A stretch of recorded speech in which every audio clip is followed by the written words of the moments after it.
आता आमच्या नौटंकीने जर शेतकऱ्याच्या खात्यात 517 कोटी रुपये पडत असतील तर परवडते नाही या लोकांना ते. तुम्ही काय तिथे जाऊन तंबाखू खाता का त्या सभागृहात जाऊन? तुम्ही काय तिथे जाऊन तंबाखू खाता का त्या सभागृहात जाऊन? तुमचे दाखवायचे दात वेगळे आणि खायचे दात वेगळे आहे. लोकसभेच्या रणधुमाळीला सुरुवात झाली आहे. प्रत्येक उमेदवार प्रचाराच्या तयारीला लागलेला आहे. आज रविकांत तुपकर जे शेतकरी नेते आहेत त्यांच्या प्रचाराला सुरुवात होणार आहे. माँ जिजाऊचं दर्शन घेऊन प्रचाराचा नारळ सिंदखेडच्या इथे फोडणार आहेत. ते आपल्यासोबत आहेत. आपण त्यांना विचारू, भाऊ तुम्ही आज इथे प्रचाराला जातात आणि एक शिदोरी जी आहे गरिबांची, म्हणजे ज्यामध्ये पाल्यावरती तुम्ही चटणी भाकर खाऊन समोर जातात, काय वाटतं तुम्हाला? काय वाटतं म्हणजे आम्ही गावगाड्यातली माणसं आहोत, आम्ही सामान्य घरातली पोरं आहोत. या पुढाऱ्यांसारखा निवडणुकीमध्ये भ्रष्टाचाराचा पैसा आमच्याकडे नाहीये. त्या ढाब्यावर पार्ट्या, मटणं, दारू पाजल्याशिवाय यांच्याकडे लोक येत नाही. आमच्याकडे लोक, आमचे सगळे सहकारी घरच्या पालवात भाकरी बांधून चटणी भाकर खाऊन माझा प्रचार प्रसार करतायत. हा विचार जो चळवळीचा आहे, हा विचार लोकांपर्यंत पोहोचवण्याचं काम करतायत. 22 वर्षात जे आम्ही काम केले लोकांपर्यंत नेण्याचा प्रयत्न करतात. सामान्य माणसाच्या मनामध्ये परिवर्तन करायचं आहे. आणि हा जो काही ट्रेंड एक सेट झालेला आहे की राजकारणात खूप पैसा लागतो, खूप दारू मटण पार्ट्या द्याव्या लागतात, तरच तुम्हाला निवडणुका जिंकता येतात, हे मला खोटं ठरवायचं आहे. तुम्ही जर इमानदार असाल, प्रामाणिक असाल, तर घरची चटणी भाकर खाऊन सुद्धा लोक तुमच्यासाठी राबू शकतात. हे ज्वलंत उदाहरण त्याचं बुलढाण्यामध्ये आहे. आता तुम्ही बघता एवढ्या सगळ्या लोकांनी घरून भाकरी आणल्या, इथं आम्ही शेतात बसून खाल्ल्या. आता आम्ही शुभारंभ करणार आहे प्रचाराचा. 1 रुपयाचा सुद्धा मला कधी आमच्या सहकाऱ्यांचा त्रास नाही. सगळे स्वतःच्या खर्चानं गाडीत डिझेल टाकतायत, वर्गणी करतायत, चटणी भाकर खातायत, घरच्या भाकरी खाऊन प्रचार प्रसार करतायत. हे दुर्मिळ चित्र तुम्हाला बुलढाण्यात बघायला मिळेल. आणि मला विश्वास आहे की जेव्हा जनता एखादी निवडणूक हाती घेते ना, स्वतःच्या ताब्यात घेते ना, तेव्हा ती निवडणूकला किती कोणी जरी उतरला खाली तरी थांबू शकत नाही, कारण ती जनतेच्या मनात ठरलेलं असतं. ते शेतकऱ्यांसाठी तुम्ही सातत्यानं रस्त्यावर उभे असता, नेहमी विविध आंदोलन करता, चळवळीमध्ये आहात आणि विरोधाकडून आता असा आरोप होतोय की जे शेतकरी नेते आहेत ते म्हणजे शेतकऱ्यांसाठी एक नौटंकी करण्याचा प्रयत्न करतायत. आता आमच्या नौटंकीने जर शेतकऱ्याच्या खात्यात 517 कोटी रुपये पडत असतील तर परवडते नाही या लोकांना ते. काय अडचण आहे?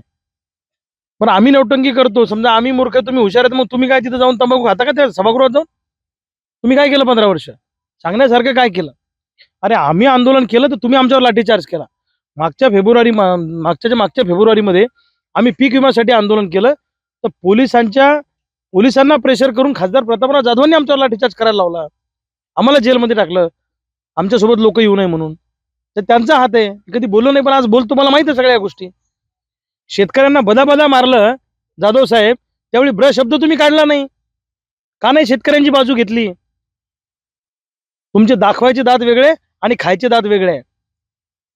सत्याग्रह करणं, आंदोलन करणं हा आमचा अधिकार आहे. त्याचे स्वरूप वेगळं वेगळं असू शकतं. देशाला स्वातंत्र्य आंदोलनातून मिळालेलं लक्षात ठेवा. आणि तुम्ही सुद्धा विरोधी पक्षात असताना मोर्चे बिर्चे काढलेलेच आहेत ना. ती नौटंकी आहे का?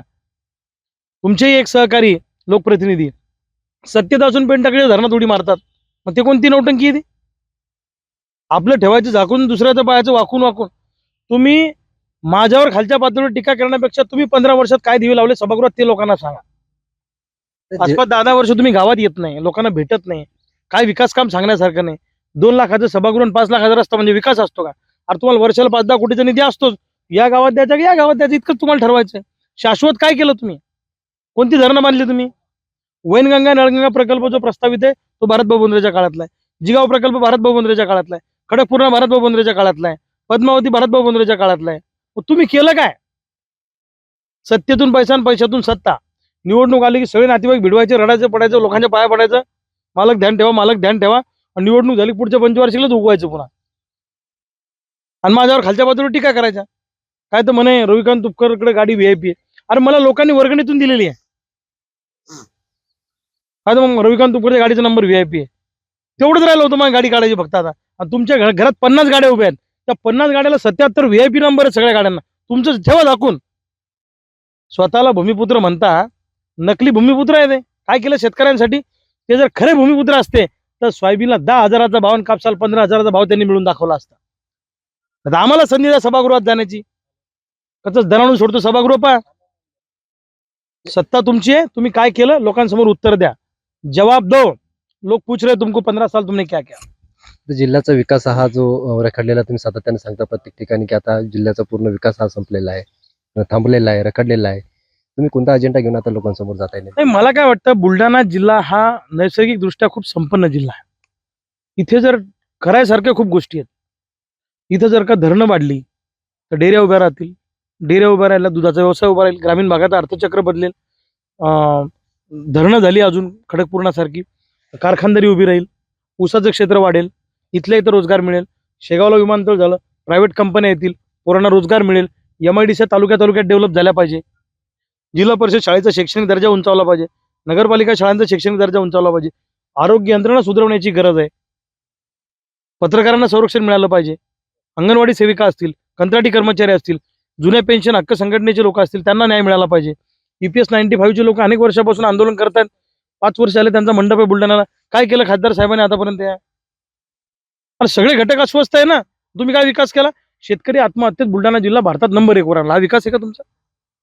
या जिल्हा मागासले पण केलं. या जिल्ह्याचं शेगावचा विकास नाही, लोणारचा विकास नाही, सिंदखेड राजाचा विकास नाही, संत चोखामेळ्याचा विकास नाही. या जिल्ह्यासाठी खासदार साहेबांनी केलं काय? मेहकर वरून गाडी निघाली की बुलढाण्याला येते. केलं काय? आणि माझ्यावर काय खाली माझी काय लायकी काढतात? माझी लायकी काढतात ते. अरे मी शेतकऱ्याचा पोरगा, हीच माझी लायकी आहे, हाच माझा पुरस्कार आहे. आणि प्रतापराव जाधव कधीपासून ISO सर्टिफिकेट द्यायला लागले, याची लायकी आणि त्याची लायकी ती. आणि तुमची लायकी काढली तर काय होईल? सगळं घरदार ठेकेदारीत आणायचं, पैसा मिळवायचा, धनान पैसा कमवायचा, समृद्धी मार्गात ठेके घ्यायचे, स्टोन क्रशर भानगडी हे ते जोरात सुरू आहे त्यांचं सगळं. आता तुम्हाला जे निवडणुकीमध्ये चिन्ह मिळालं आहे ते नेमकं पाणा म्हणून मिळालेलं आहे. आता या समोर जे विविध चिन्ह आहेत जे महत्वाचे पक्षाचे, त्या पाण्याने कसे कसणार आहेत तुम्ही आता कोणत्या पद्धतीने? ते काय झालं, 15 वर्ष झाले 15 वर्ष एकच खासदार आहे. त्यामुळे ती गाडी इतकी खटरा झाली आता की तिचे नट बोल्ट काढून ती गाडी सुधारण्याची लय गरज आहे आता. त्यामुळे आता नवीन गाडी पाहिजे. इतकी खटरा झाली की ती गाडी सुधरू शकत नाही. ती बंद पडली ना ती गाडी, मग ते आता या पण्यानं आम्ही नट बोल्ट त्याचे ढिले करून टाकणार आहे पुरेपूर या निवडणुकीत. तर हे होते रविकांत तुपकर, शेतकरी नेते, ज्यांनी त्यांचं जे चिन्ह आहे ते पाणा, ते आता प्रत्येक त्या गाड्याच्या खटारा झालेल्या आहेत, त्यांचे पाण्याने चांगले नट कसणारे आणि मजबूत कसणार नाही, करणारे, ढिले करणार. दिल्ले करणारे आणि हम्म. तोडणारे, अशी त्यांची प्रतिक्रिया आता समोर आली आहे. कॅमेरामन सुनील मरेसा, मी संजय कसणार जाधव, म्हणजे साम फिट टीव्ही, करणार. बुलढाणा. देश विदेशातील प्रत्येक घडामोडींचे लाईव्ह अपडेट मिळवण्यासाठी आता साम टीव्हीच्या सर्व सोशल मीडिया प्लॅटफॉर्मला लाईक, फॉलो आणि सबस्क्राईब करा. तसंच सर्व नोटिफिकेशनसाठी बेल आयकॉन प्रेस करायला विसरू नका.